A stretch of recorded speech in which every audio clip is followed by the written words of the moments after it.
I love the Fast and Furious family, but boy, did I want to be in Barbie. How are you fluent in Mandarin? Ni hao, 我是 John Cena. WWE give you a free language program. That is unbelievable. No, it's very believable. They offered it for free. Your Instagram, John. These images will be posted without explanation for your interpretation. Can I ask you about this traffic jam? I was stuck in traffic. You saw The Rock's return. Do you think he had that line written on his wrist? One thing I know about Dwayne, he never makes the same mistake twice. You're so genuine. Everyone says that. One meeting. One meeting. John Cena! One meeting!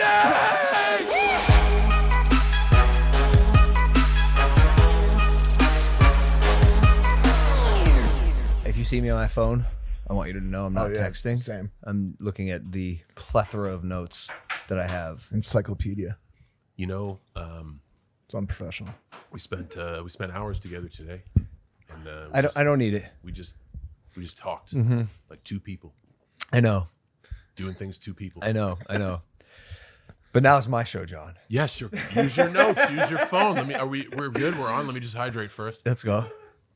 First time trying it. Got all of it? Whoa. Wow. You'd be fun to do a keg stand with. I swallowed it all. Yo, let's go. That's what she said. Welcome to Impulsive, the #1 podcast in the world. Thank you guys for listening, watching, viewing, subscribing. We have an absolute legend in the house. That you Ladies- can't see. Where is he?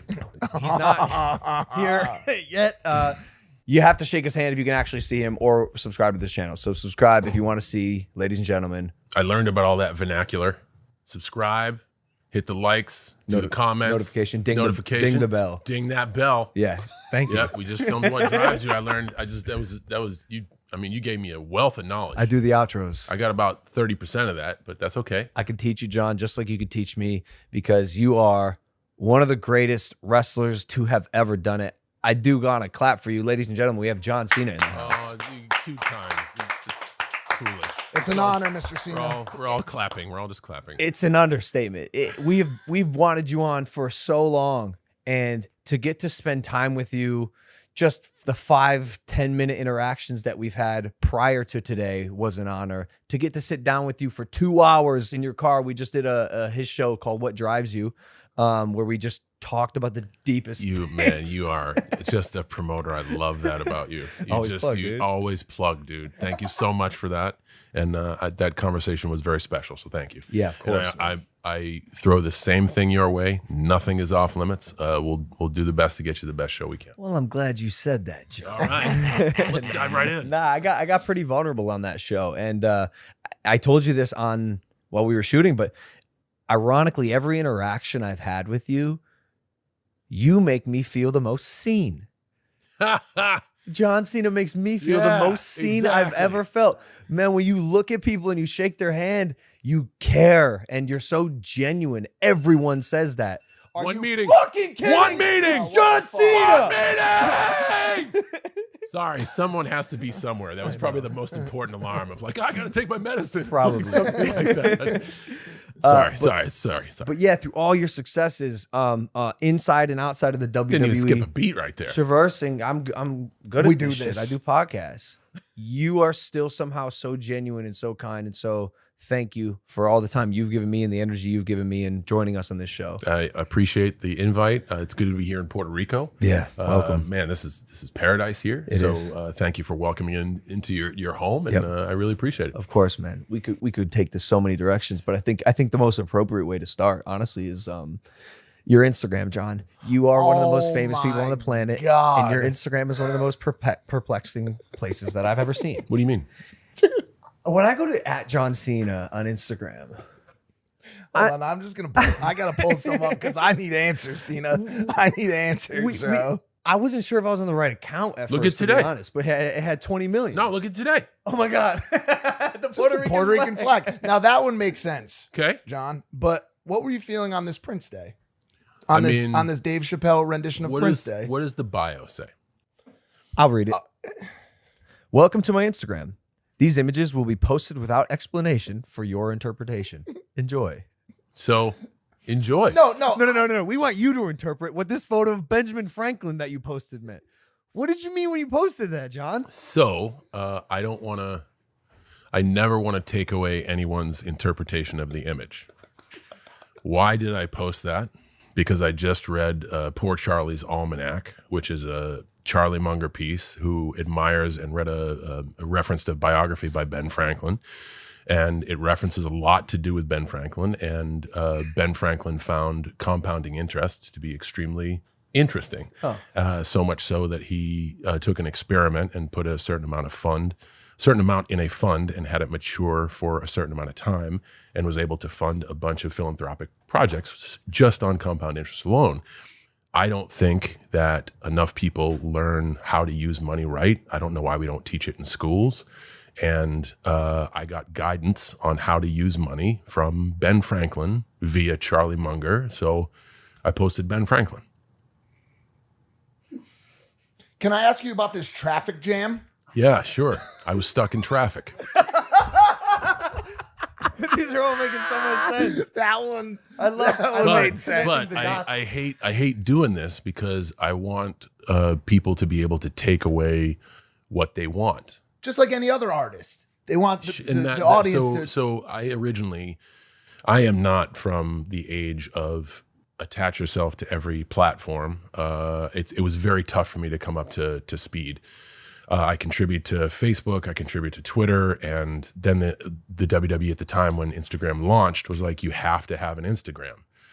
It's like, all right, if I have to have it, I'm doing it my way. And the very first post is a post of a writer who was working with me at the time, Ryan Ward. It's a close-up of his mustache. And I didn't put anything, no tags, no nothing. And I said I'd never post a picture of my face, and I would never add any text, and I would just see if this could work. And it has become like art. And I think there's not enough vehicle for interpretation nowadays. Everything is presented and thoroughly explained. I want people to think for themselves. And I've dropped some serious clues and spoilers on there and like real inside baseball stuff. But if you're not looking for it, you don't know. And I don't care if you know, because that's not the point. The point is if you come to there as a forum, you can check out the images, you can get a look into my life, or maybe you can get a look in your own life. Maybe you see something in that traffic jam that I don't. Maybe you see something in that Ben Franklin picture I don't. Stone Cold Stroganoff. And then there's Stone Cold Friday. It is a beautiful rendition of a way to use social media. It's actually amazing. Coming from awesome. You, like I said, 3 sizes, man. I appreciate that. It's cool, and I'm not going to do this all day. Just one more. What did you mean when you posted this bear with 687,000 likes? What is this chubby little bear? I had just visited my family in Vancouver, and I spent 10 days being fed Persian food, and that's how I felt. You're the best, John. And that, because it's in the snow, and that's kind of how I felt. Can we make this so good? Can we get serious for a sec on the social media thing for just one last? We weren't serious. We just didn't do that. I thought I was very serious. I thought that was serious about Benjamin Franklin. I mean, I was genuinely giving you my thoughts, which is very rare. I don't explain anything.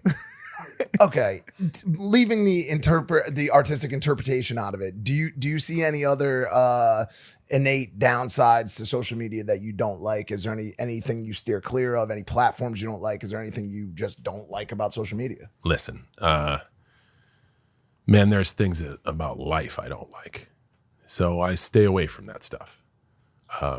The reason I curate my Instagram the way I do is because I want to really be efficient with my time on that screen. And the reason I curate my Twitter the way I do, the reason we have the experience in TikTok that we do,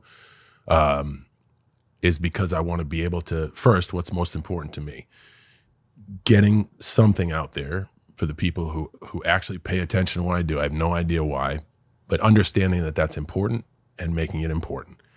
But also setting boundaries for myself. I believe boundaries are very important in life.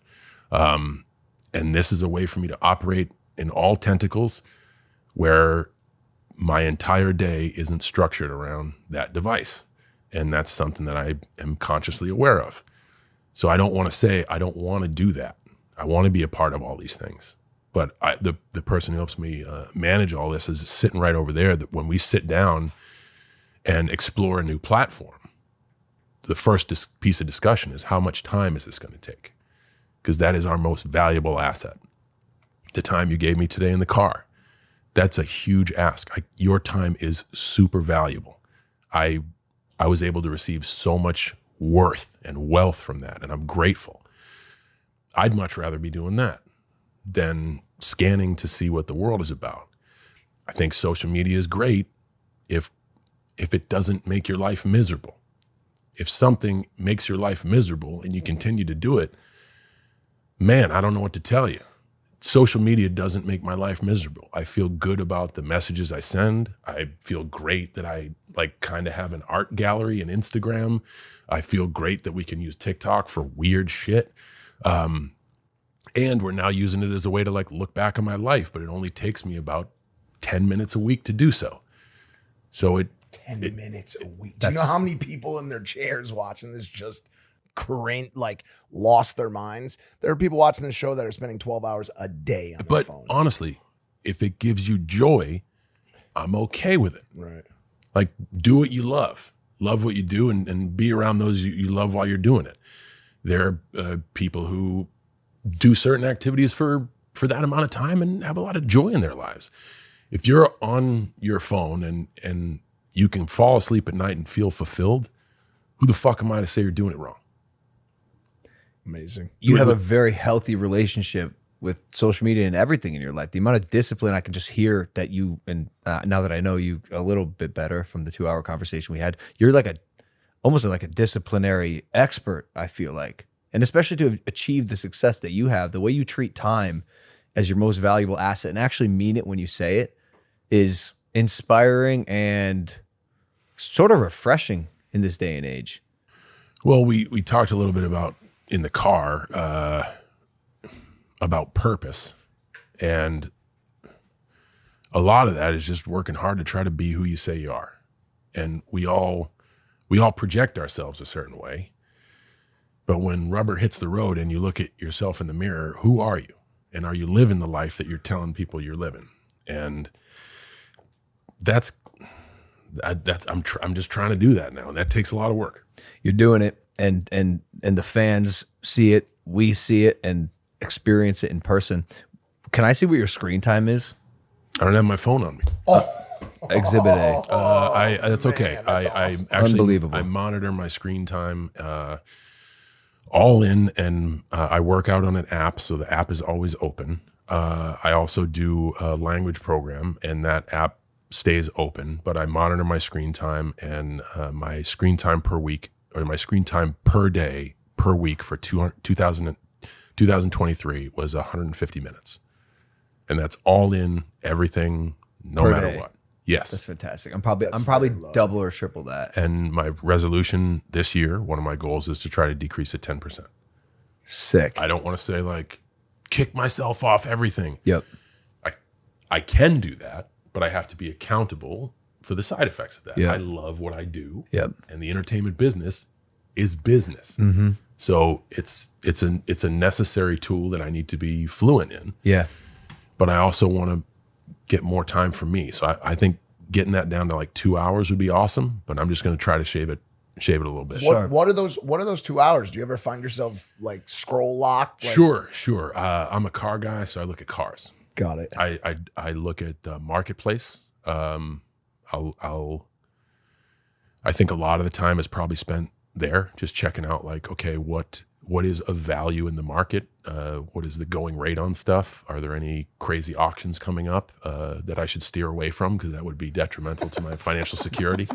Stuff like that. Hey, 2024 is here, and you might be saying to yourself, I want to go see my favorite artist or sports team live this year. Well, good thing today's sponsor is, you guessed it, SeatGeek. With over 28 million downloads, SeatGeek is the #1 rated ticketing app. There are more than 70,000 events every single day on SeatGeek, including concerts, sports festivals, and more. Maybe even go see WrestleMania 40 in Philly. I will be there. They put tickets all across the web in one place to make sure you're getting a good deal. Each ticket is graded to make sure you get a good deal. Look for the green dots. Green means good, red means bad. Every ticket is backed by their buyer guarantee, and SeatGeek is the only site that lets you return your tickets ahead of the event with swaps. I came through for you guys. As always, use the code Logan for $20 off tickets at SeatGeek. That is $20 off your first purchase with a promo code Logan. Click the link in the description to download the app. Shout out SeatGeek. Back to the app. You mentioned language app, and you also said the word fluent. I got to know, how the fuck are you fluent in Mandarin? So fluent is a stretch. Okay. I'm better than I was yesterday. And I've been taking Mandarin for 10 to 12 years now. And the how of that is WWE. WWE did not have to do this, and they offer all talent. You qualify for this as well.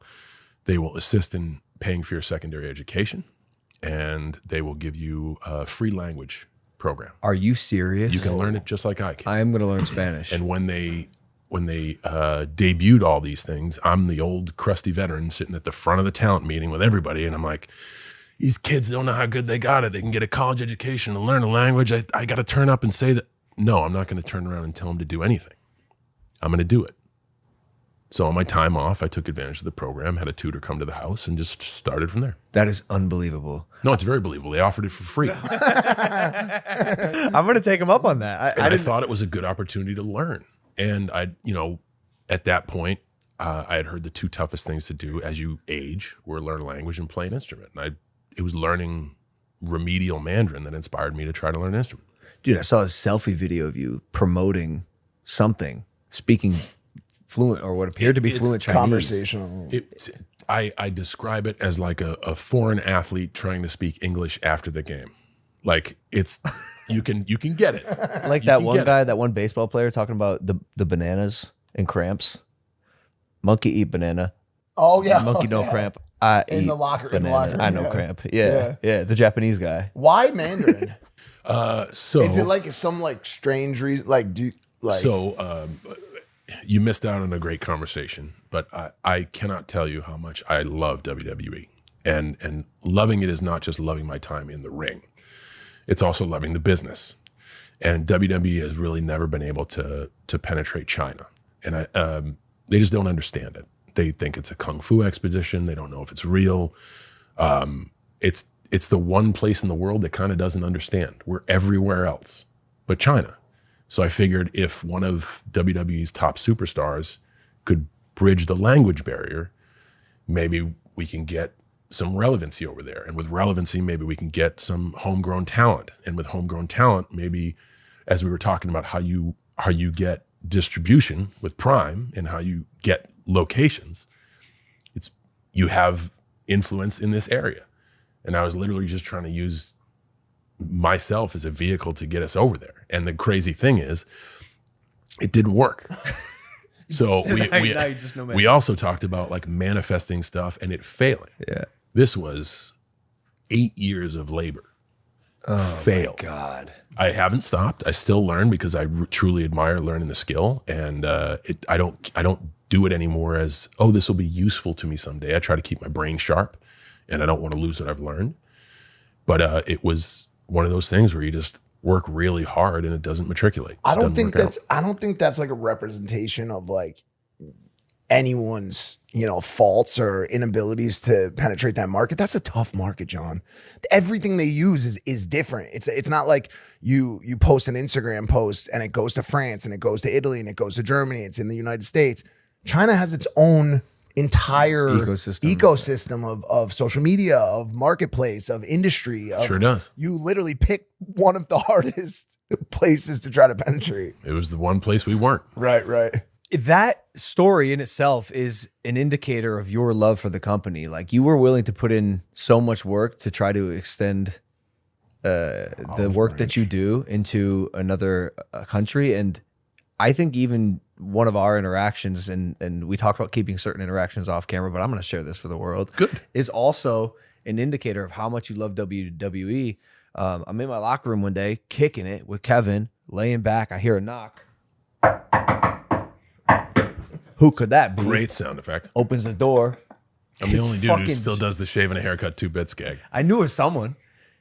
It's John Cena. I go, John Cena. Well, welcome. What's up? And man, you just expressed to me that the love you had for this company and your gratitude for me for showing it the respect that it honestly deserves. But it was not shocking, but it was so nice to see off camera in a private space really how much you love the WWE. You said it's your life, and the amount of energy and effort that you put into it, on and off camera can be felt. And I think that's why the fans respond to you so much. I appreciate that. Thank you. You've been doing this for so long, from the OVW days, ruthless aggression. Another huge failure. Well, that's what I wanted to ask. When you entered the WWE, you know, they're like, who are you? What are you about? My name's John Cena. I'm about ruthless aggression. What was the storyline going in, or were y'all just winging it? So if I had it to do again, right, the reason it didn't work is because I wasn't there for Vince's ruthless aggression promo, and I was neither ruthless nor aggressive. So I looked the same as everybody else. It was basically a debut. We spoke off camera, and you expressed that now you just want to show them what you got. You want to show them what you're capable of. And you can do such amazing things. But so can everyone else. What sets people apart is the ability to believe. So when I come out and I slap Kurt Angle on the face and say ruthless aggression, everybody's like, great. And then 10 minutes into that match, one of the rowdiest buildings in the world, the Rosemont Horizon, everybody's like this. And it just wasn't going to work. They filmed a little bit with The Undertaker afterwards where he shook my hand and I was in awe. Someone who's aggressive and ruthless would have kicked him in the nuts. Yeah. So either I just didn't understand the opportunity I was being given. I can take those two words, and in those two words, tell me who you are in two words. Ruthlessly aggressive. I know what that means.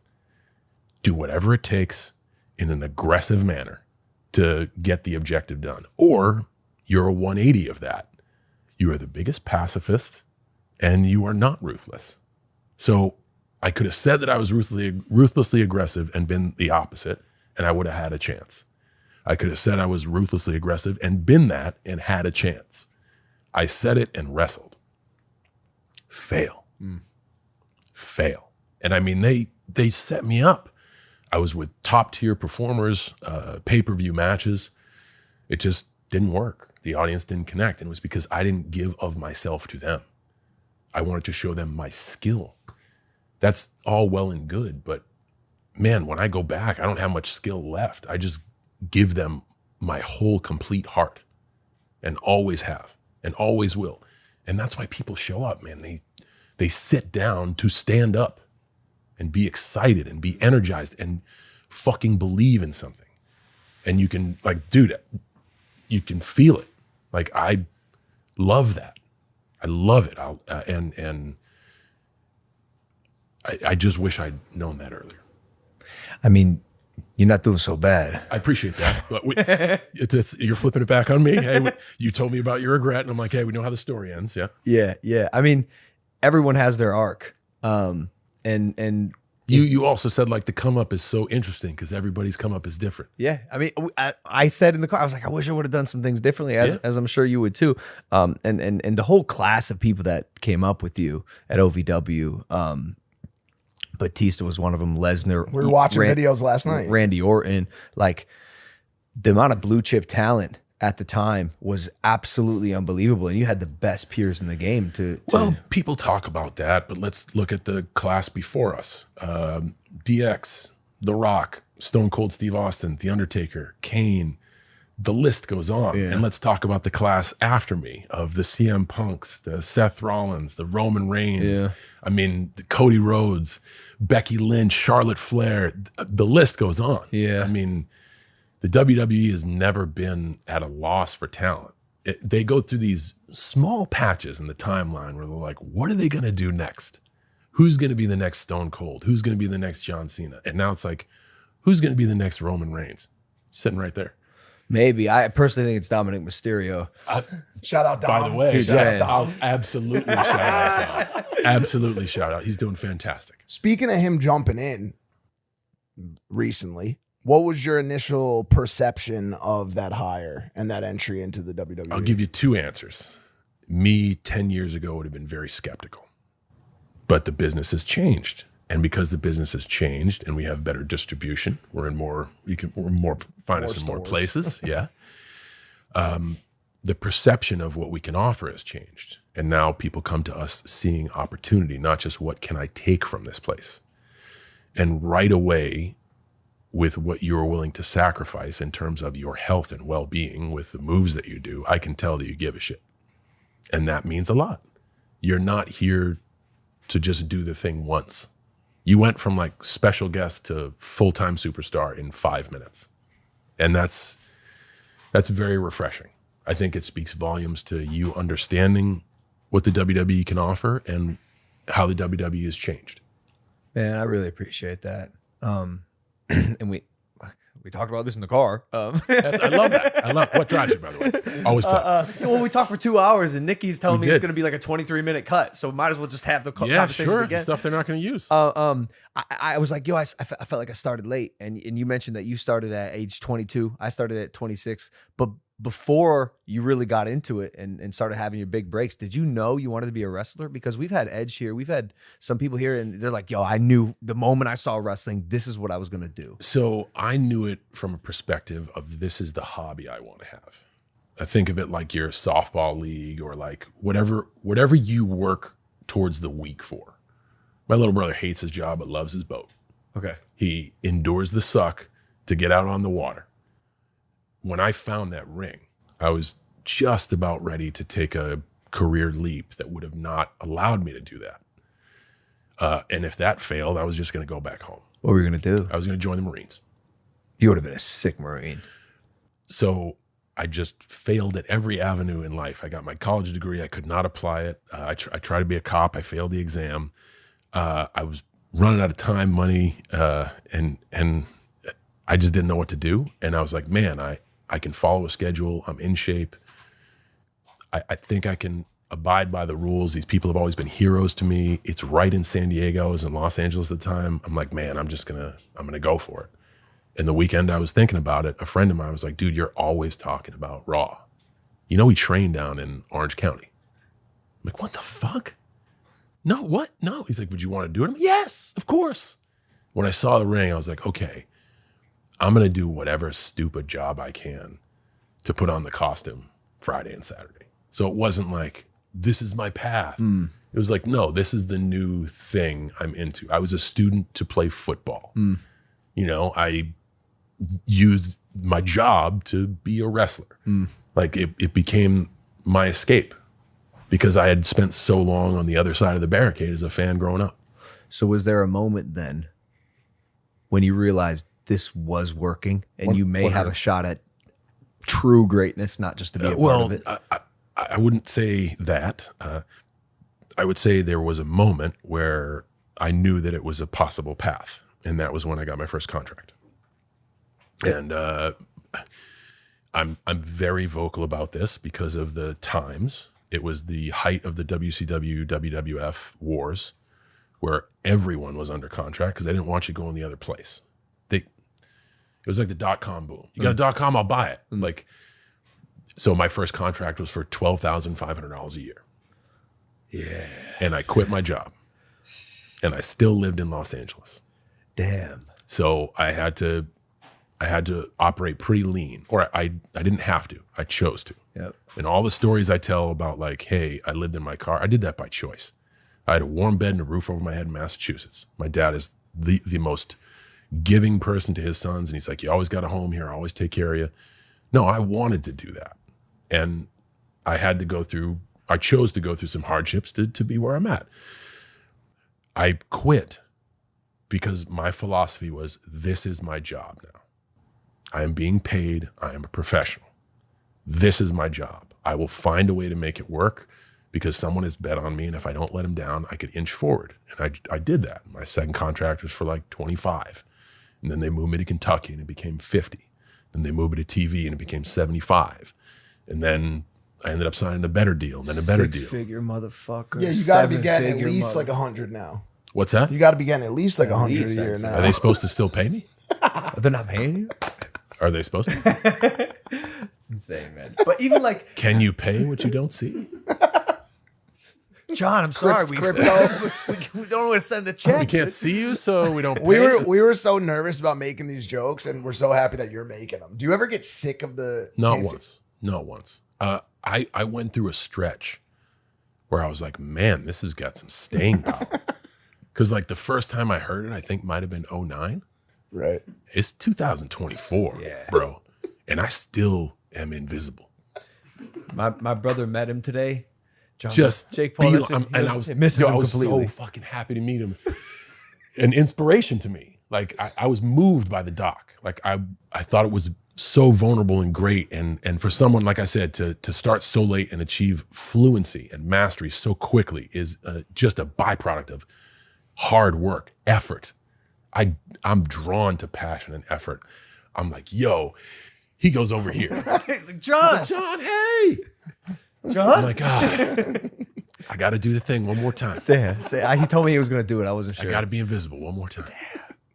No, but it's funny, man. There's It's so great. much. This you found a thing that really worked. Dude, I have a superpower. Yeah. I'm fucking for real invisible. Yeah. One of the only people ever. Yeah. But this is what, John, you've done so much right, not just in terms You of said in the car. That's going to be hashtag in the car. You said in the car about the South Park gimmick. yeah. The South Park episode. You were pleased. Yeah. What am I supposed to say? Does it hurt my feelings? No, it's your way of saying your work affected me some way. It's fucking awesome. It's fucking awesome, right? Also, you can't get your feelings hurt if you don't have feelings to hurt. Hashtag sociopath. The conversation we had in the car. This is different. This is different. But so much went right in your career. Your physique, your look, your ability on the mic, your branding. You Can't See Me, your theme song, John. It's one of the best theme songs, I think, in the WWE, if not the best. Nice. How did everything go so right? I was able to weather the wrong. I would say I have a less than baseball Hall of Fame batting average. You hit 300, you get in the Hall of Fame. That's 3 hits out of every 10 at bats. We talked about it. Perseverance, just the ability to keep going and the ability to know what is not working. And I think what knocked me on my ass was when Ruthless Aggression failed and I didn't pivot. They said they were going to let me go. So I was like, hey, we're going to put you overseas for a fall tour and then Christmas time you probably. And I was like, yeah, probably. And that's when I started to care less about what other people thought and be more of my genuine self. And in an accidental occurrence of that, Stephanie McMahon overheard me rapping. I've told the story a bunch. Oh my God. She said, do you want to do that on TV? I said, fuck, I get to be on TV again? Yes. And just simple choices of like, do you want to look cool or do you want to look ridiculous? I want to look ridiculous.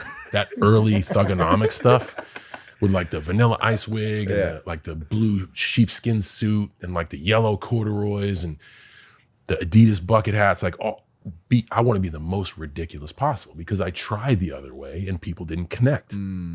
At least they'll know who's coming out of the tunnel. Oh, this is the rap kid. Or this is the kid who thinks he's a rapper. Yeah. Great. You know who I am. I've told you myself in one sentence. That works. Yep. So I guess it was because I got knocked out that I knew like, okay, I need to do something different. And then I just began trying and failing. Well, that's, I think, the formula of WWE, at least from my perspective, what it appears to be is like the crowd is the decider of what works. And you're not going to know if it works until you're out there in front of 12,000 people playing your new theme song and seeing if there's a reaction when you come out of the tunnel. Yes, but it's also an ever-changing thing, and every night is new data. Yeah. And you can't hang your hat on one audience understanding you. That's what I loved about the period I was able to be placed in. There's so many 250 performances a year. You know, I did that schedule for 13, 14 years before I started to decrease my involvement. I just got a lot of time in front of an audience. So you could really, and I tried so much stuff that didn't work. But I just knew like, okay, I've tried it 10 times. I'm 0 for 10, punt. It doesn't work in the Northeast. It doesn't work in the South. It doesn't work on the West Coast. It doesn't work in Europe. Punt. Yeah. Do you feel like there's a couple different directions you can go in life and branding and wrestling? One of them being, that's a wide net. It's life. well, branding, I'll okay. narrow it down for you. One of them being ridiculous, Thugonomics. the other being so ruthlessly authentic to yourself that people just say that's who this person really is. And you did Dr. Thuganomics. It worked because it was ridiculous. Are we seeing the real John Cena right now? Are you 100% authentic nowadays in how you present yourself on podcasts and the WWE? On the couch, I don't know who else I could be. We spoke in the car Dude, this about a lot of expectations for the show. Dude. define yourself in a sentence, or maybe even just a few words. John Cena in the WWE existence is quite easy for me to define. Superman. And I don't mean like I'm stronger than everybody. I can outrun a speeding train, or I'm stronger than a train or faster than a bullet, whatever. I mean, Superman acts with pure virtue. Superman has a moral code. Superman can be conflicted, but when he's conflicted, his North Star is his moral code and his virtues. It affects the body language. It affects your delivery. It's why you spoke. You're like, man, I don't know when you're off script and when you're on script. Neither do I, because you just get out there and you feel the energy. Now, over the years, there's been a difference in Superman. The Superman of the 2012, where, man, did they want CM Punk to win the championship because everybody was sick of me winning. They were sick of Superman, which is the forever problem with Superman. He's too good. Too good. Yeah. Now it's an older Superman who is looking in the mirror and saying, I was this. I'm not this anymore. What am I now? Homelander. I'm trying to figure it out. You're trying to figure it out. How do we know you're not Homelander? How do we know? How do we know? Spider-Man. But I'm trying to figure it out. I need your help. Hey guys, I don't know how much time I have left. And I gauge their interest off of that. If they're like, get the fuck out, I do know how much time I have left, and it's now. Yeah. But it's fun to be able to play with that dynamic of having that run, and just like the evolution of the Doctor of Thuganomics. That was a slow climb into. It was an immediate shift into the rap guy. And it was a slow climb into the virtuous Superman character that became the face of WWE. Anyway, but then it was a long period of time where that character did well. And now I went on TV and said I haven't won in 2,700 days. I haven't won a singles match in almost 3,000 days. Is that true? Yeah. It's because Solo had that spike. That's not fair. He did have the spike. John. Wasn't my night. I finished second. But it's funny. It's funny and interesting to tell that story. So to answer your question, the person sitting before you is me. The person you see in WWE is more of me now than it ever has been in totality. I don't know what the future will bring. And I don't know if I have to take the character or the arc anywhere else. But this is me. Like even before we started, I don't need to promote anything. Hey, you're like, hey, we're going to promote this project and this. You don't need to promote anything. We're just going to talk, and hopefully people are interested. And if people are interested, they'll be like, I want to see what else that dude's a part of. It's just ingrained in me. Like we did your show, What Drives You, which is coming out on Roku later this year, You know and what? you can I'm watch it about while to you're start drinking. plugging it. Listen, I'm about to. why would you even care or even attempt to emulate or be Superman when you could just be Peacemaker? Because I am fortunate enough to be able to don the helmet. I went from one costume to another. Unbelievable, John. Yeah. Dude, you've transcended. That's part of the lore of John Cena. Is like all of a sudden we're seeing our favorite wrestler in movies, and not just in movies, killing it. Movies. Hilarious too, as well. You're too kind. You have that comedy bone in you. Amy Schumer's Trainwreck. I showed him last night the scene in the movie theater with the homie call you Mark Wahlberg. Hey, you said, I don't know. It's just hilarious. But at one point, you did make that crossover, and it worked. Why? Why go into acting? And did you even like it? Trainwreck came out in 2015. I have been actively put in film and television since 2004. So I had my first match in 2002. I had my first movie opportunity in 2004. So it took 11 years for that crossover. And that's the overnight sensation that people don't understand. Hold on a second. Marine came out in 2006. Marine was filmed in 2004. Okay. So Trainwreck came out in 2015. We filmed it in 14. So I'll round down. Took 10 years. But it still was happening, and you were good at it. And I'll be honest, the Hollywood environment's much different than the WWE environment. So I disagree. Okay. I disagree. I used to think you were right. Everyone talks about like, oh, we play big to the WWE and it's small to cinema. They're correct. But it's all storytelling. And it's all knowing the character, knowing the story, knowing your why, being coachable, understanding your role on the chessboard, at least from my perspective. And the great thing is it's objective and it's creative. So everyone has their recipe for chicken soup. Anything I tell you about WWE is only my lens. It's not right or wrong. It's just, hey, this is the knowledge I have. Here you go. Enjoy.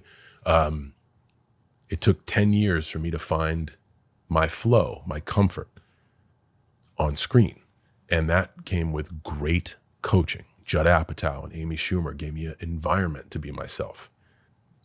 I'm in a movie with comedians that get paid to make people laugh. You want to talk about an outsider? Me. Not one of them made me feel like an outsider. And they would be like, just go for it. And if I can't tell you how many takes they must have sat through that weren't funny. No way. To get to the gold that they were able to coach out of me to get on screen. And then the next group I got to work with was Paula Pell, Tina Fey, and Amy Poehler. Very funny people. And then from then on, more funny people and more funny people. So I put myself in a pool where I was far from the smartest person in the room and wanted to soak up knowledge, just like I did in the early days of WWE. You had to level up fast, and No, you did. I just was around. You don't have to do anything. Well, if you want to be good at what you do. But I didn't even know I wanted to do that. I was still really enjoying WWE at the time. And quite frankly, one of the many reasons a lot of those early projects weren't successful is I want to be back in the ring. Dude, you've been in the ring. I look at those images on the wall in your gym where you're in midair and the people behind you are like, yo, look at this dude's face. That doesn't happen on a movie set. That doesn't happen. It is radio silent and it is really finite. And the days are long. Yeah. And you have to have a certain mindset. And as a young man in the traveling business with every town going fucking nuts, I did not have that mindset. Every time I had this golden ticket of an opportunity, I was like, I want to be back in the thing. And the project sucked because I always wanted to be elsewhere. It's funny. Social media has that ability to grant the creator that instant gratification. And in a weird way, wrestling is kind of similar. It's the exact same. It's live. You can tell if you did okay or not. Right now. Right away. This is daunting, though. It can be daunting. Because you got to put yourself out there. You still get nervous? Every time. No way. I'm nervous for this. No, that's not true. No, it is. We're just sitting on the couch. Just hanging out. So what? Does that take the edge off? Absolutely not. We're we still get nervous too. We come in here all the time. We're like, yo, I'm feeling rusty today. And then you just get in the ring and you do it. For me, I don't think it's about rust. It's just, like I said, I want to really try hard to be the person I say to people that I am. You're an achiever. You're an overachiever. You do great at the things that you do. I think you're too kind. No, it's just true. I want to ask quickly also, you've described this pattern of turning hobbies into careers. You said it about wrestling when you were going to go be a Marine and then you decided to be a wrestler or wanted to try wrestling as a hobby. Then you looked at Hollywood kind of, it seems like you're going to try this. As a person who also maintains a level of discipline in their life, how do you decide what things you want to do and when to steer clear to stay focused on the things you're already doing? Well, I think any time you can do something that brings you joy and get a few shekels from it, I think that's awesome. So if you can crack that code, do more of that, because it doesn't mean things are without their tough days. Sometimes turning a hobby into a profession makes you hate that discipline altogether. But if you can do it and you can thrive in that environment, it's not going to be without its hard times, but it's going to make the hard times a lot more rewarding. I think with movies, I just grew up and had some real life wisdom, and the life of a WWE superstar is very fast. And then like after 15 years of it, you're like, man, this is fast. I got to slow the ride down or it's going to end soon. And that might not be good.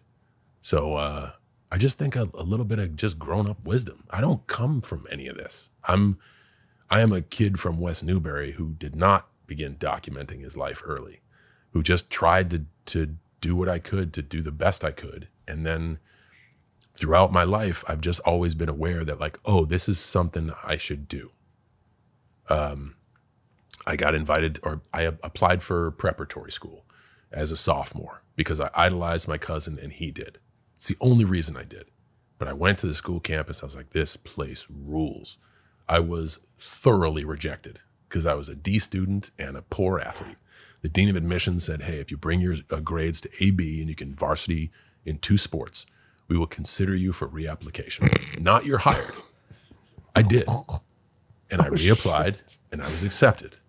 So now as a 15-year-old, I'm going to live at school. I have to leave my friends and my social circle behind. And as a 15-year-old, you have no scope of future. And also this is 1993, so it's a little bit different then. I didn't want to go, but I was like, yo, I have to do this. I didn't know what the yield would be. And it turned out to that time in preparatory school set me up so much to gain fluency as a college student, which allowed me to be proficient in athletics, which allowed me to build friends and connections and network, to get me where I needed to be in California, to get my friend to be like, hey, do you want to go wrestle?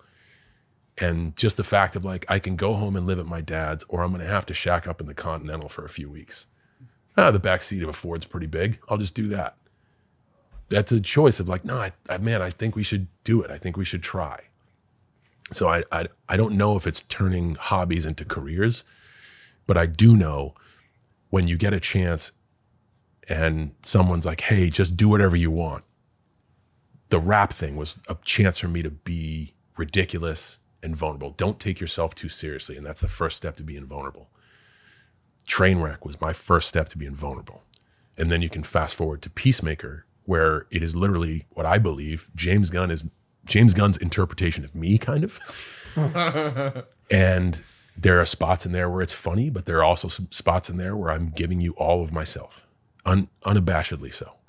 And that comes from his coaching, but it also comes from 1, me not taking myself too serious, and 2, me being okay being vulnerable on screen, which is, those are 2 tough things. James Gunn is excellent. He's great. He's and a wonderful dude. Really? So that's always nice to hear. I wanted to ask, do you think that your role in the Barbie movie alongside Dua Lipa and Margot Robbie is one of your most significant acting roles ever? That was another great situation of opportunity knocking and answering the door. I wanted to be in that movie so bad. No way. And we were filming Fast 10 right in the lot next door. And I love the Fast and Furious family. I'm grateful for every minute that I get to spend with that crew. They're just an awesome bunch. But boy, did I want to be in Barbie. And I ran into Margot Robbie at a restaurant. I didn't even know she was there. I had paid for a meal for someone that I wanted to do something nice for. And she came running over because she was sitting at that table. Said, oh, it's so nice to see you. I can't believe I'm running into you. You should come and do Barbie. I'm like, motherfucker. No way. I tried. You wouldn't have me. No way. She looked right around and was like, we're getting the kid apart. So I'm so grateful for being a merman for 2 seconds. So funny. I did not expect to see But so Bob here's the the thing of mermaid. like, Margot Robbie comes out of nowhere. You should do Barbie. I've been trying. You won't have me. We will have you. This very small role, and you have to be a fish man. You mean I get to be a fish man? Yeah. Let's go. Yeah. So again, and even like talking to people around me who are supposed to make choices, a lot of the perception was like, you're above this. I believe I am above nothing. Well, that's why we love it, John. You came out as a mermaid or peacemaker with a helmet on. Merman. I didn't want to assume you're Too mermaid. late. Is that too late? Right. It's More man and it's hilarious. Like we can all feel you, this big, strong, successful guy, not taking himself too seriously. And like when those fall into play, even like Dwayne The Rock Johnson's done this a couple times. It's like we love when a masculine man is not afraid to be a fucking goofball. Well, I think it's good to know everybody has a human side, especially people who keep themselves. You have to show your human side, or you've chosen to show your human side because you show yourself all the time. So people can't get away from they see the good, the bad, and the ugly. Yeah. If you only go to see the movie, you only know the person from the movie, and when they show up on the carpet to promote the movie, you don't necessarily see all of them. Social media changed everything. Those moments are precious when they can let their guard down. And you'd be like, man, that's a person I want to get to know. I want to get to know more. Did you get to know Dua Lipa, and does she embody the essence of superstar? She absolutely does. Because she was a Mer woman. She was a Mer woman. Next to you. She's also an Argyle. In Argyle, I saw you yank her off the Vespa in the trailer. And you guys, now there'll be 2 movies together. You're hanging out with Dua Lipa. Yeah. She a superstar? You guys friends? Yes, and I hope yes. She's given me some great restaurant recommendations in London. So I thank her because my wife and I, what we love a lot is to have philosophy over dinner or meals and sit down like kind of what we did in the car, but using food as the vehicle, pun intended. So she gave me some great recommendations, and we keep in touch. And it's not like I'm doing any more than that. Yeah, I feel like that you guys aren't friends at all. That's what I just heard. Okay, that's fair. No, but you're like your colleagues, your peers. They say perspective is reality. You work together. So was she nice at least? I don't know. What did you hear? I heard she was nice. Okay, I heard that same thing. So we can agree on that she was nice. I did actually hear multiple times you roaming around London, particularly like a couple coffee shops. Do you have a place in London? A few, but I can't announce them because No, they will no longer be my place. Yeah. No, But then there will be more videos of people harassing you. Which are our favorite videos. They're not. okay. They're not. No, that's okay. Don't harass John Cena, please. By the way, that's totally okay. I am big on hard work, loyalty, and respect, and also accountability. John, they're our favorite videos because of how you react to these people. I appreciate that. It is so. It just embodies so much class. Some of these people are. I'll leave it out, but they don't know how to approach the situations in the right way. We'll say it like that. No, and the way that you respond is very admirable. Man, it's tough when you get Trolls.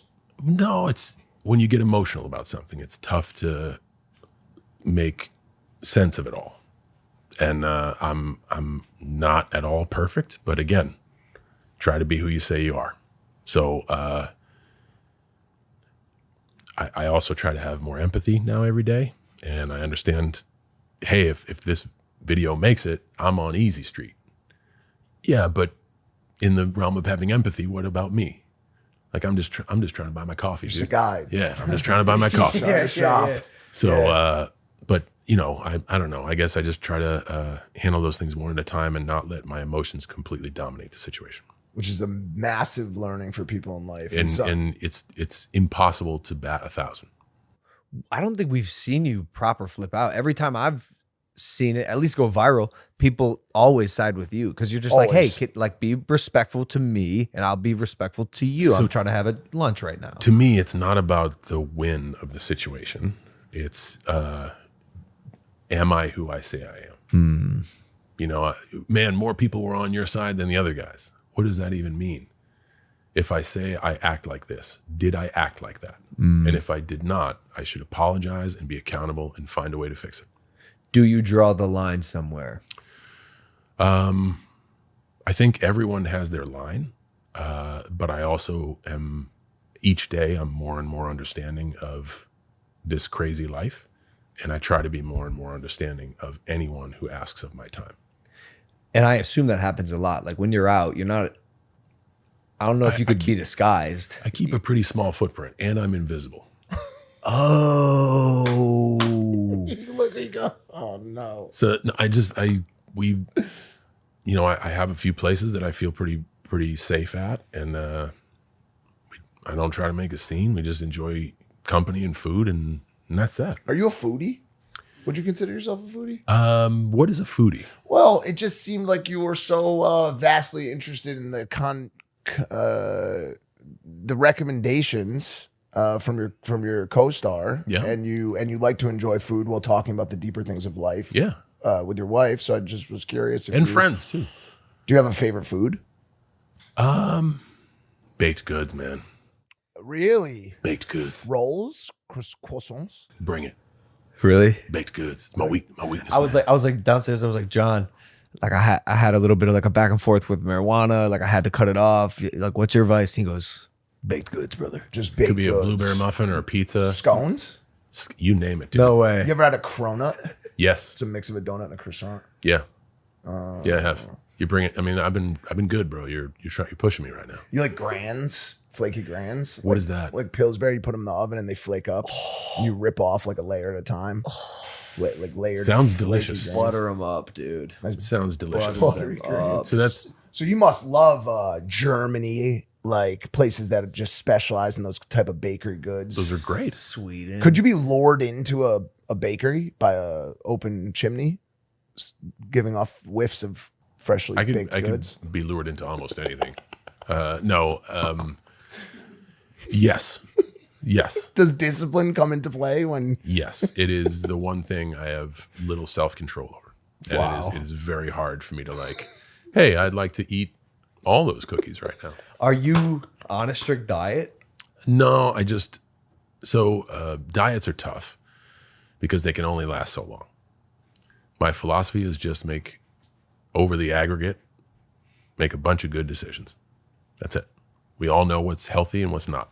Zoom out. Do more of the healthy stuff, do less of the unhealthy stuff in a workout. So how do you have that physique? I keep track of all that stuff and look at the long-term economics, and they all match up. But I assume you're hitting the gym pretty regularly. Like your A lot workout. less nowadays, like 4 days a week, where I used to be like you in 6. But life, travel, I have a different set of important priorities. The workday in WWE is a lot shorter than the workday on set. You know, you'll do 12 on set, but then transportation's on either side. So Yeah. you're like 15 and a half. Yeah. I need sleep. Yeah. Like recovery is the most important thing. Because, yeah, sure, I can keep my muscular development, but how's that going to help me do the great work that I need to do on screen? So you get a 5-day week where you're working 15 a day, you just sleep and hopefully get 2 in on the weekends and manage yourself with that. You pull back a little bit more on the calories, make sure you monitor everything. It's just all that. It's not rocket science. It's not. Do you do any of the new age shit? You into like NAD? Do you cold plunge? Like what type of recovery stuff are you into? NAD, that's where I can't talk about things that have happened. No, that's it. That's NDA. amnesia. Oh yeah. That's amnesia. Gotcha, okay. yeah. Have you signed an NDA? So what is Just How would you describe an peptides, kind of like new age. Have you ever done stem cells? we talked about this, none of that stuff. Got it. I can't believe he's not into stem cells. Well, he's an old school East He needs Coaster. more info, he says. So that's pretty much it. Like, I'm not against any of that. I'm not against any method that works. 1, do I need it? And 2, have I exhausted all resources before it? Traditionality. I'm still absolutely drug free for life. I get my testosterone tested every third, not every quarter, 3 times a year. Will you say your level? Do you know where you're at? The last one was 840. Whoa. Damn, John, that's good. So as a 46-year-old man, I'm still in a good spot. Yeah. So I don't need that dimension yet. Now, time is undefeated, and I love working out. So when that drops to be critical, That discussion will take place. it will only take place if that drops below critical, and so does everything else. So if testosterone drops below critical and I still maintain strength, gains, health, wellness, Sex drive. then you don't need it. And even if then you say you need it, you have to say, have I done all I can before I hit the thing to launch the fire alarm? And right now, proper warm up for me, getting in there and going as hard as I can, knowing when I have to pull back, and proper flexibility are the things that I can control, that I don't need any equipment to bring with me. Tough to bring a cold plunge with you when you fly from San Diego to Puerto Rico and then to Nashville and back to LA. So that's within my realm of possibility, making good health choices, staying hydrated. What about skincare? Because your skin's incredible, Mr. great. Cena. It's really nice. It's really nice. You have really good skin. Thank you so much. How do you maintain it? So Volcanic ash. No, it's 3 inches of foundation Nice. lathered on Yeah. with a spatula. Is Annie still here? No, it's foundation. It's all the baked goods. It is. It's a life of baked goods. No, I do appreciate that. My wife would appreciate that too. She helps me with my skincare. You brought up priorities a couple minutes ago, and I'm sure they shift as you continue to evolve age-wise, slowly. And I think they should shift always for gracefully. all of us. Well, I want to ask about these two things. One was you were going to be a Marine, but didn't, but do a ton of impact work with the troops. And I want to ask about that, and also the fact that you are the most granted Make-A-Wish Foundation grantor of all time with over 650 kids. How do you choose your impact cases, and what does it mean to you? Both of them chose me. Again, I'm less of a manifester and more of a card player. The cards get dealt. I look to see what I got, and then I'm like, all right, let's play it out. WWE has a great relationship with Make-A-Wish long before I came along. It's an excellent vehicle for the charity because you get one-on-one time with the families. You can get to know people, and then you get to go out and perform for them. But because it's entertainment, I can literally ask, like, hey, so what do you want to see tonight? And just put it into the show. Wow. And then I know where people are sitting, so I can truly curate an experience that is an escape. And that's why that piece of philanthropy exists in my life, because I was associated with one of the best experiences to do so. WWE also has a strong relationship with the armed forces. So they've been doing the tribute to the troops for a long time. And when we got to go to Iraq and Afghanistan during some pretty gamey situations, man, it was so rewarding. So rewarding. And anybody that's been over there will tell you the same thing. But these are people that I looked up to, I will look up to. So even post-tribute to the troops, I was involved for a while with a charity called FitOps, which is a suicide prevention program and a program of professional readiness to take people's skill set from the armed forces and point them in a direction of a career path, life after the service. It just, the fact that somebody could take the oath to make the ultimate sacrifice for life, liberty, and the pursuit of happiness, and then get home and want to kill themselves, to me, it just didn't mesh. So whatever I could do to help that out, I just wanted to be a part of it. But those two things were brought to me. So I've never been much somebody to like search stuff out. I just, like I said, I'm always ready for when it knocks.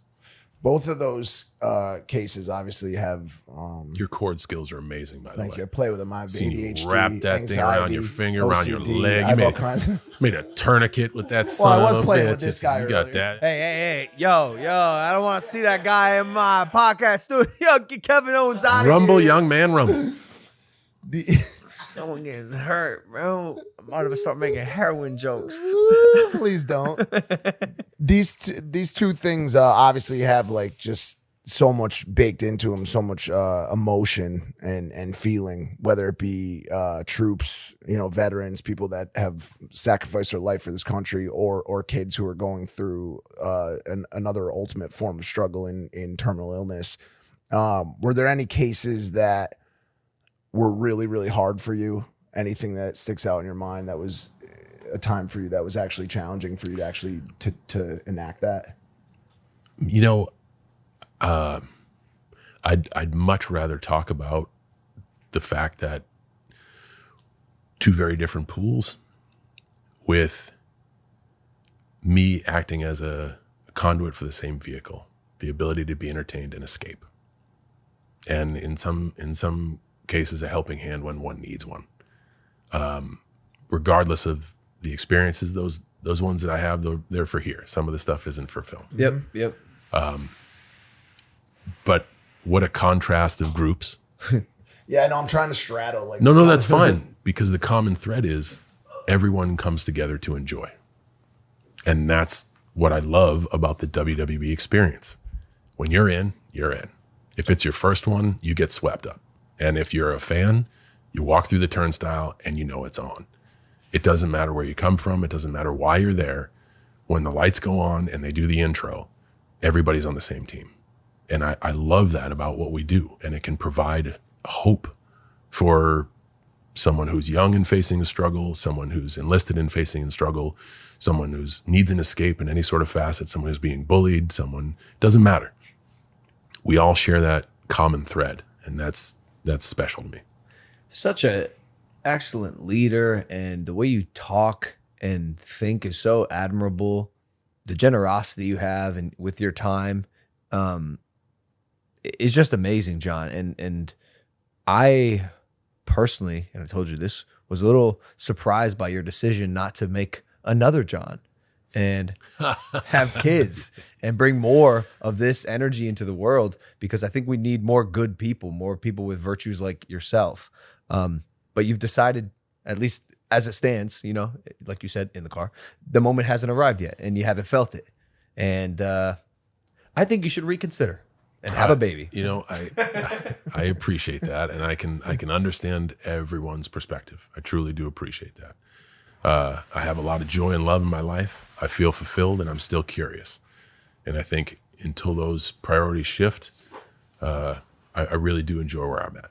Do you mind donating some sperm for me to raise one of your babies? You really want 46-year-old worms from the guy who parked in the little cock parking out there? First off, I parked there, and that's my spot. So don't you dare. Don't you dare take my little cock. No. I'm not sure if Nina would be the surrogate mother, but I'll find a surrogate mother and I will raise a John Cena. I swear to God. Man, I think I'm all right. I think I'm all right. Not telling. Okay. Well, can you then at least be dad, father figure for a second and give us some advice? Or not us, just give some general advice, because I feel like you give good advice. Even just the advice you've given me today has been excellent. I thank you for that, but because I'm not a parent, there's no way I could put on a parent's cap. So I don't want to put myself in a perspective. What about just a leader or a inspiration or motivation for people, which you are, and you can't deny that. Okay, I can deny anything. Deny. What are you pointing to on the notes? Just I want him to pull up a video that we had. Oh yeah. Just because this All right, what would you do if this happened? This woman came in a precarious situation, and we wanted to see what you would do in this situation. Okay. Or if you Let's could see share what any we words of got. wisdom. Let's see what we got. Hold on. I just want to do this properly. Logan hates when I mess up my technology here. All right, ready? So this woman. Make sure you show him the video. Yep. Here we go. Yep. I got all of it. I have all of it covered right now.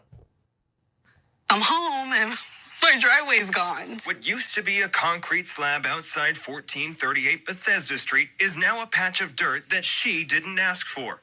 Someone took her driveway as she was trying to get ready for Christmas. Of all the things that... Okay, so I've seen your video. What are we talking about? What would you like to say to this woman? What do you do? What advice do you have for her? Her car wasn't stolen, John. Her driveway was stolen.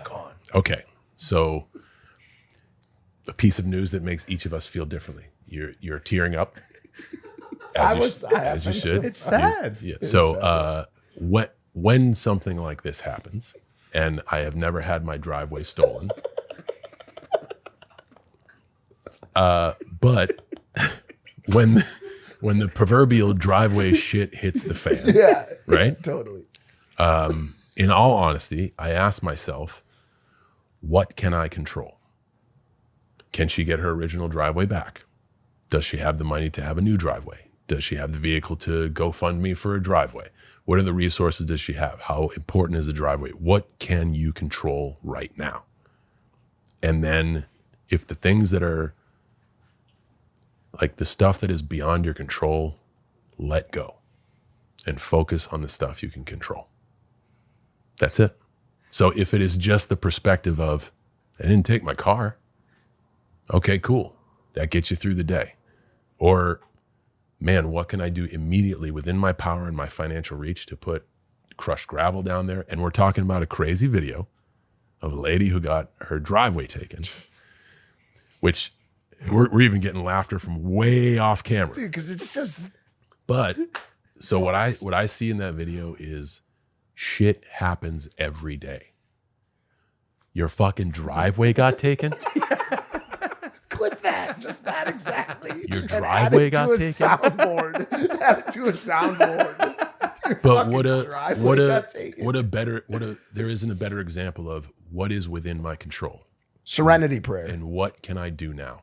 Big time. Yeah. Big time. Grant me the strength that can, control the things that I can and Wisdom to know the difference. Yes, For sure. yes. Yep. And I think that's huge because how do you even navigate something like that? But what a crazy, funny microcosm that we can have a laugh at. But if a good takeaway there is, okay, this has happened.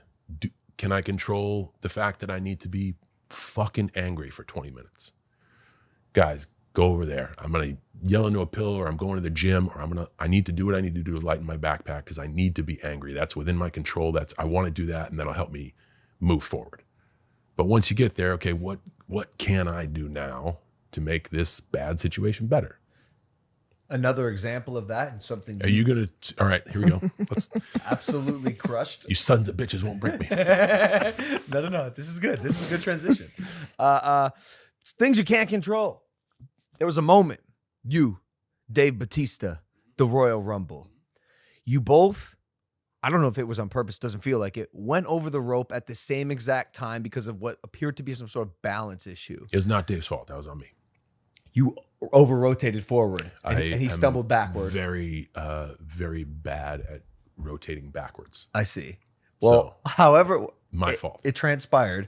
You guys went over the rope at the Royal Rumble, which is the method of elimination. By the way, that's all anyone's ever going to take away from this podcast. Cena's botched Royal Rumble spot. Go ahead. It happened. It's my fault. I can't flip backwards. No. It's totally my fault. I hope they take the driveway part from this. Not a chance. Not a chance. Say, what would you do if You three guys like the driveway bit. Watch. No one's ever. I challenge you to like it. No one's ever gonna like the driveway bit. Yeah. We've been crying for days about it. Okay. But you guys went over the rope. You and Batista landed the ground the same time. Not really the same time. It appeared. I looked at the bounce of these two large men, trampoline, same time. It looked like it was the same time. That wasn't planned, I'm sure. It was not. I'm positive. And by the way, those are the moments that people are waiting for in wrestling because they're the best and can bring out the best moments. How did you recover from that in like the best way possible? And the refs raising your hand and his hand and your hand and his hand. And when a moment like that happens at an event that big with that many people watching live, what do you do? Trust the process. So I know I fucked up, and we know that that's not the way it's supposed to go. So now we're in the unknown, and there is a sense of guidance. We're all a team out there. So our referee can be a guide for us. We're all on the same team. You begin to listen to the ref, and you begin to listen to the audience, and you feel how long you can milk a moment and see if they're giving you any direction. And then, as we trust the process, out comes Vince McMahon. And we're like, oh, great, this is going to be fixed. And he tears both of his quads getting into the ring. Woo! Oh no. So, but still, to the testament of the work ethic and just the absolute gumption and dedication of Vince McMahon, with torn quads, he gets himself in the ring and gives us the guidance to finish the event. And because he is the authority figure in WWE, he can say, restart the match, and we restart it, and Dave wins. So just, oh man, what do I do now? Trust what's happening. Trust what's around you. Trust the people to guide you when you don't know what's going on. And then just be present in your surroundings. And yes, I did fuck up, but even then I knew, like, don't rush to do anything. Let's see what's going to happen. Let's see what's going on. That's got to be one of the greatest moments in WWE history. I cannot believe Vince, with two torn quads, was able to speak to us in understandable dialect and tell us exactly what to do. Like, we had the best seat in the house, and it was incredible. Insane. I'm watching this, and now that I'm in it, my mind is just blown. Like the way his hands raised, your hands raised, he throws you out, you get back in and say, no, fuck you, throw him out. Then Vince comes. It's so good, and that's the stuff you can't write. But that's us all being a team. A lot of performers, or not a lot, some performers go out there to try to be the best individual. I think when you can rely on each other out there and let everybody shine is when the whole thing creates moments that we never forget. You have so many of those in the WWE, and I'm going to do this. I didn't want to do this. I'm going to do it. I'm going to give you a superlative. Oh, no. Favorite match? My next one. God damn. He's answered this had that question lined up. before. He's had his Should've done driveway it. stolen I in the said I was past. going to do it. He knows how to. Nobody's gonna like the driveway bits. They will. They will. What would you do? Control what you can, man. Control what you can. You come home, just fuck. Where the fuck is my driveway? Damn driveway's gone. I would hotwire your off-road vehicle. Jeep. The Razor. Yeah. You don't need a driveway. You are gonna have a next match though? That's what I heard just now. So yes, I hope so. I am not officially done. I know that I'm close, bud. I'm close. I can feel it. You can tell. Like especially seeing you out there doing incredible stuff, and just our talent now. The product has become so crisp and so fast and so skilled. It is a different world, and I love it. And I still feel fluent. And I would like to say goodbye when I still feel fluent. So it's coming, and like to the point where, you know, that moment in the sunset where you're like, when it starts to go down, man, it's going down real fast. Yeah. That's kind of where I'm at. I'm not done, but I need to decide when I am. Do you ever see yourself taking a more executive role, like a Triple H? No, I think what I would love to give to the business is just my time. And I live very close to the Performance Center, and I would like to go in as a guest. That way I'm not obligated and they're not obligated in any way. It's stuff I do on my free time anyway. I love going in and just picking people's brains, having conversations about like, so who are you? And they're being like, what? What does that have to do with anything? Oh, only everything. Yeah. Let's talk. Yeah. So I enjoy that, and doing, you know, half a day there and then going back to normal life. So I don't know what I'll do. I mean, I'm fortunate enough to have some other stuff going on. So I'll be focusing on that too. But you know, I don't know. I always want to be involved in the business. I get so passionate about it, and it's something that I love. And I think I have a few pieces of wisdom that need to be passed on, and I don't think they should die with me. So I'll try to do that the best I can. I'm going to extract that wisdom from your brain. I will All day, man. I will siphon it. All day. You watching the product at all? You paying attention up to date? First of all, there's a lot of product out there to watch. There is. I catch it when I can, but like I said, if I'm dedicated to something, I can. Being a dedicated wrestling fan is a full-time profession. It is absolutely a full-time job. So I'm trying to be a dedicated husband, a dedicated professional, and still have balance in my life. So I catch it when I can, and I enjoy it when I do catch it. So you saw The Rock's return recently? I did. When he went out there and he said, "You think I should sit at the head of the table?" Do you think he had that line written on his wrist? No, because one thing I know about Dwayne, he never makes the same mistake twice. Did he know you were going to do that? I didn't know I was going to do that. No way. No, I didn't know I was going to do that. It was one of those things where it happened in last minute, and looking back at it, it was fucking stupid, because we have the biggest star in the world coming back when they don't need to. Like, giving our product ratings, giving our product relevancy, getting people to talk about us. And what do? You smoked him. No. Amateur? Like, no, that's not it. The guy is going a million different directions. Probably flew in from God knows where, working a full day, and I now know what that feels like. And just wants to do the best he can. I don't blame him for that. I blame myself for taking advantage of that. And a professional would have been like, hey, before you go out there, if you do go out there like that, I'm going to use it. That's a professional. I had a stupid rookie move about use it. That's not how we trust each other in there. That's not how that works. I don't see that perspective. Okay, that's cool. I get it. By the way, I thought it was great as an entertainment like fan. from an entertainment standpoint, objective achieved. Gained interest. Box office was crazy. Yeah. Set pay-per-view buy rates. Sometimes in the fight game, it gets a little gray. Yeah.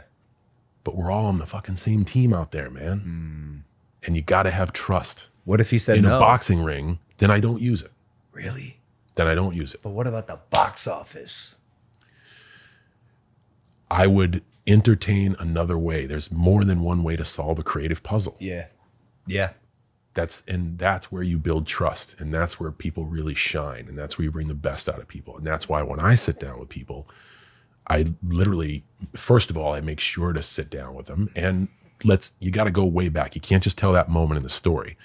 I spent years calling out The Rock, saying that, man, if you love the business, you should be back.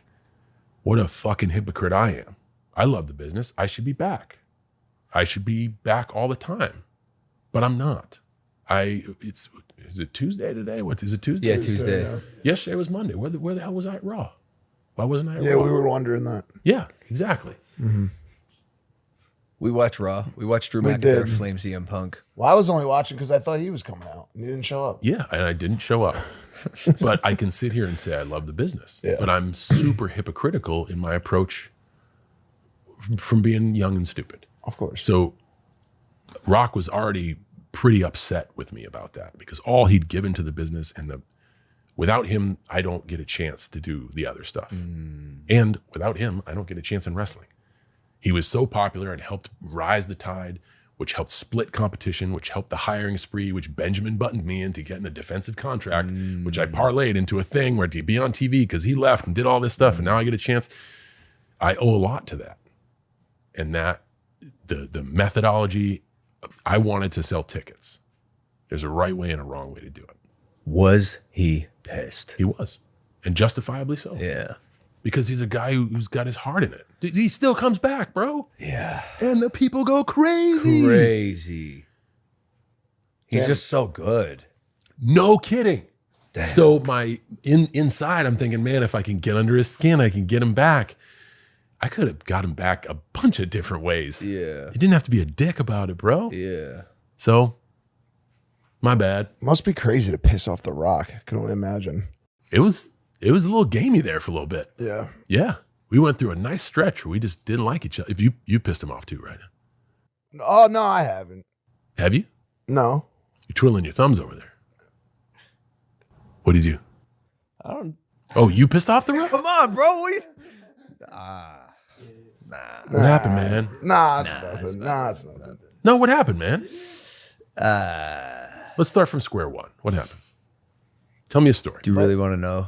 I wouldn't ask if I didn't, and you know that about me. I You wouldn't sure ask. you're not tired? You took a red eye here. We've been shooting all day. You and I have been talking for 6 hours. You got to be sick of me. No, I dig this. This is all right.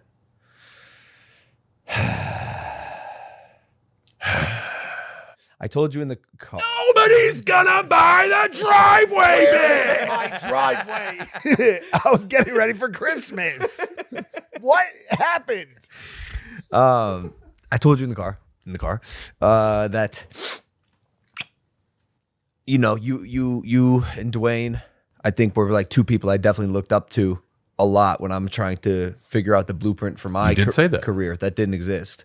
Dwayne especially, my idol, Dude's in his own universe. my hero, Like, in his own universe. Dent the universe. He was Like- doing it, and to the highest degree. I wanted to be like Dwayne. So eventually, in the same way I met you today, one day I met Dwayne.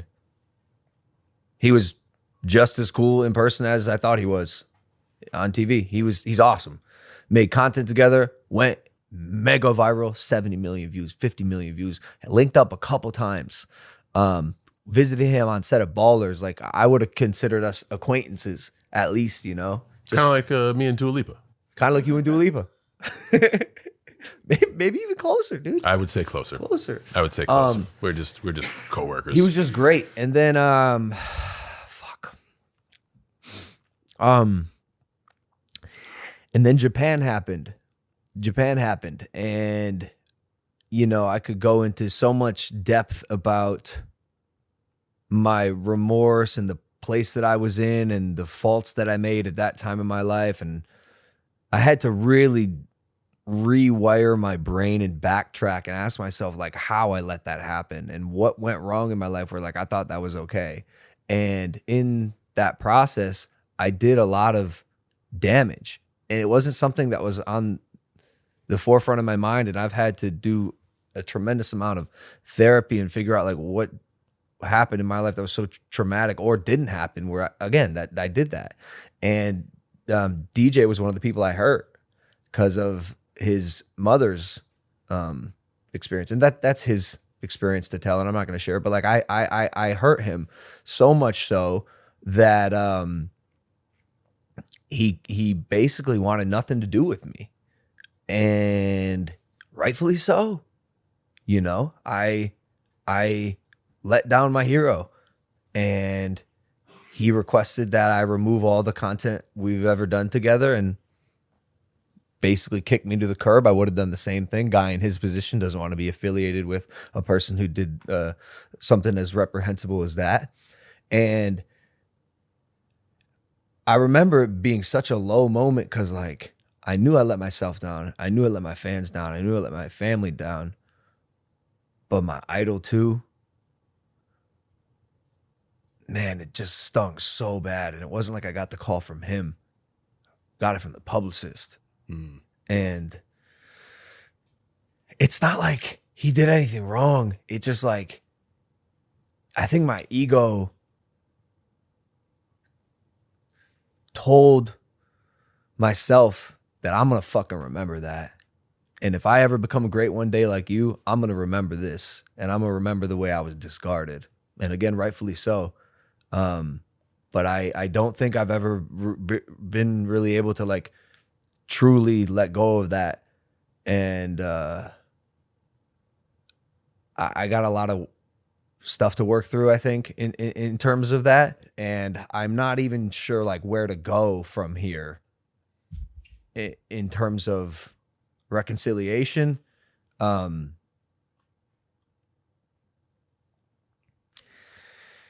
Yeah, I don't know. And we're kind of like swimming in the same world a little bit, you know, with the WWE. And I see him coming back here and there, and I know we're going to cross paths, and I just wonder how I'm going to handle it. If I may, with an anecdote, you told me a story earlier today about one of the toughest times in your recent life where your fiance was put in a position that made her uncomfortable and you uncomfortable by a certain human being. And you needed to keep your sanity about you and not let your emotions take over. Do you remember this story? What did you do? Forgave him. Okay. What I'm hearing is you made a poor decision, and you had to be accountable for that poor decision. You're not alone. We've all done that.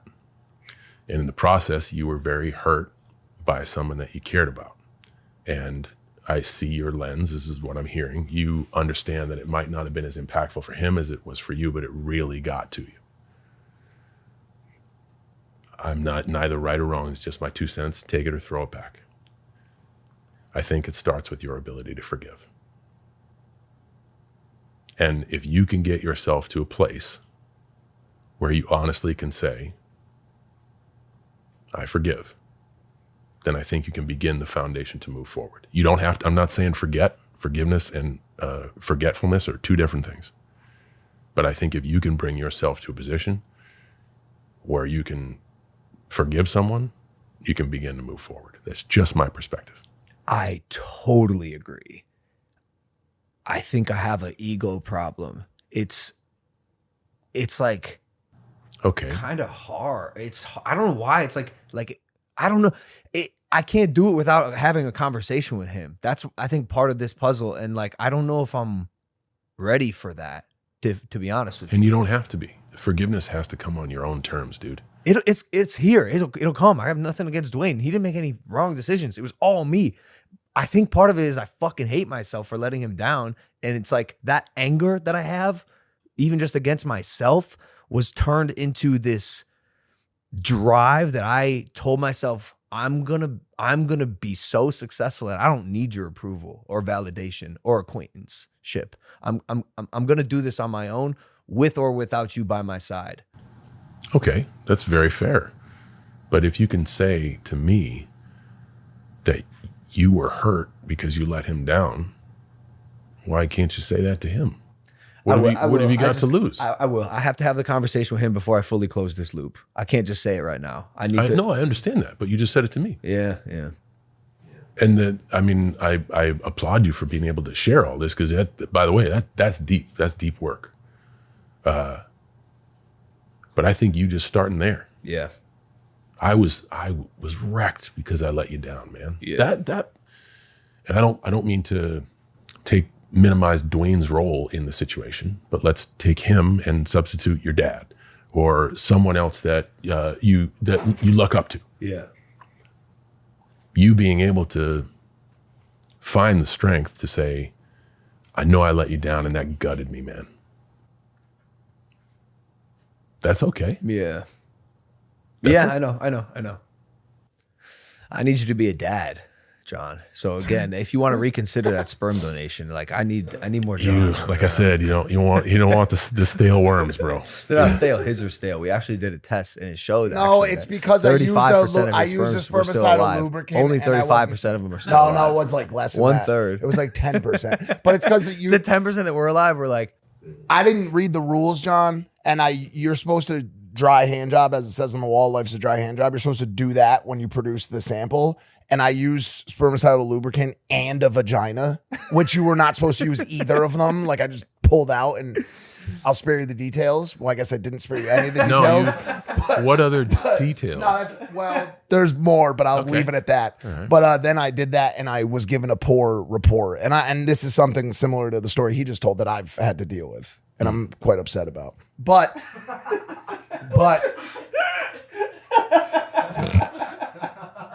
what I will say is this: communication can solve everything. I've found that the only way to certainly not fix a situation is to not talk about it. I've had so many nights, girlfriends, friends, lovers, parents, family members. I've watched family relationships fall apart because neither or even just one of the people were willing to say, yo, I want to talk to you. The people will go to the grave with that feeling of, I wish so badly that I could talk to my brother, talk to my sister, tell my mother how much I love her. But because of that ego or that obstacle, they can't come to the table. And the one thing that I found is that every time I come to some sort of conclusive resolve with another party, it is because we just decided to talk to each other. Yeah. Speaking of that, thank you both for sharing. That's very personal information and certainly a struggle that you have you didn't need to share. Whether it makes the cut or not, I'm sure you might be able to take a deeper breath after you've just said it. Maybe just said it out loud. Yeah. So, thanks so much for sharing, man. I really do appreciate that. Thank you, John. And thank you for everything today. I do want to get you out of here. We could talk forever. And you know what? We almost have today. You and I. Ask him for his cum, dude. That's crazy. Oh, I said sperm. I don't need to come. Yeah, we're gonna dice it. We're just gonna give him take them out, bro, one by we're one. Gonna take the cum out and just give you this. Nobody is gonna buy the driveway bit. I was just getting ready for Christmas. Where's my driveway? Where the fuck is my driveway? John, listen. You would have been a great cop. You would have been a great Marine. You would have been a great therapist. But you ended up being one of the greatest wrestlers of all time. Thank you so much for joining us today on this podcast. It's a way overdue. Thanks so much for having me, and I hope I haven't kicked myself off the couch. I hope there are return visits in the future. Please. Until then, plug my projects whenever you want. Argyle coming out in February. What Drives You coming out, who knows when. Make sure you hit that like and subscribe button, ladies and gentlemen. John Cena. Thank you, guys. Unbelievable. Thank you. We love you guys. We'll see you next time. Take it easy. Peace.